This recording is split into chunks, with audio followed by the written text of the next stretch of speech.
Salam à tous et bienvenue sur Maroc 24. Suivez-nous pour rester informés sur les dernières actualités marocaines.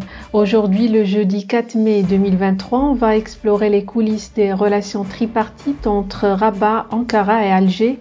En effet, l'ambassadeur de Turquie au Maroc a été sommé de quitter son poste et de retourner à Ankara. La raison, c'est prise de position en faveur de l'autonomie du Sahara sous la souveraineté marocaine et de l'intégrité territoriale du Royaume du Maroc ont déclenché une véritable tempête diplomatique avec l'Algérie. Restez avec nous pour analyser les motivations de l'Algérie et les répercussions sur les relations entre la Turquie et le Maroc dans cette revue de presse tirée du site d'information Le 360. Ouvertement favorable à l'option d'autonomie du Sahara sous souveraineté marocaine et défenseur de l'intégrité territoriale du Royaume, Ömer Farouk Doğan a été rappelé par Ankara, confirment des sources concordantes contactées par le 360. Il n'a cessé de multiplier les sorties où il prenait fait et cause pour l'option d'autonomie du Sahara sous souveraineté marocaine et l'intégrité territoriale du Royaume. Il en a fait les frais. L'ambassadeur de Turquie au Maroc, Ömer Farouk Doğan, a été rappelé par Ankara.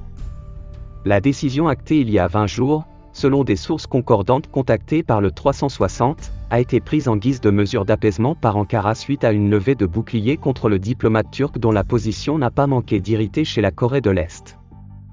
Si la Turquie ne peut que comprendre et adhérer à la position du Royaume, Alger a fait feu de tout bois pour critiquer le fait qu'Ömer Farouk Doğan en parle ouvertement, notamment aux médias, explique une source informée.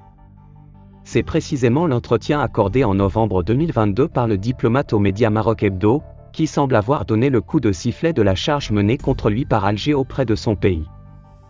Le problème du Sahara nous fait de la peine car en Turquie, nous avons un problème similaire, et s'il y a quelqu'un qui comprend bien le sentiment des autorités et du peuple marocain, ça ne peut être que le peuple et les autorités turques. Nous sommes en faveur d'un développement équitable dans la région, et nous estimons qu'il s'agit d'un conflit purement artificiel qui profite à des tierces parties dont l'objectif est de freiner le développement de la région, y compris celui du Maroc, avait notamment déclaré Ömer Farouk Doğan. C'était avant d'annoncer l'implantation prochaine d'un magasin d'une chaîne turque à Leyun. Ankara semble ainsi vouloir ménager un de ses principaux partenaires dans la région, à savoir l'Algérie. Elle est en effet le deuxième partenaire commercial de la Turquie en Afrique. Ces dernières années, les entreprises turques y ont réalisé plus de 377 projets d'investissement. Quelques 800 entreprises turques sont d'ailleurs présentes dans le pays et constituent les premiers employeurs étrangers. De 2006 à 2013, Recep Tayyip Erdogan, alors Premier ministre, avait effectué pas moins de 4 voyages officiels en Algérie. Depuis son élection comme président, il s'y est rendu en 2014, puis en 2020, recense le mensuel panafricain Jeune Afrique. Pour rester informé, je vous invite à regarder les vidéos Maroc 24 qui s'affichent sur votre écran.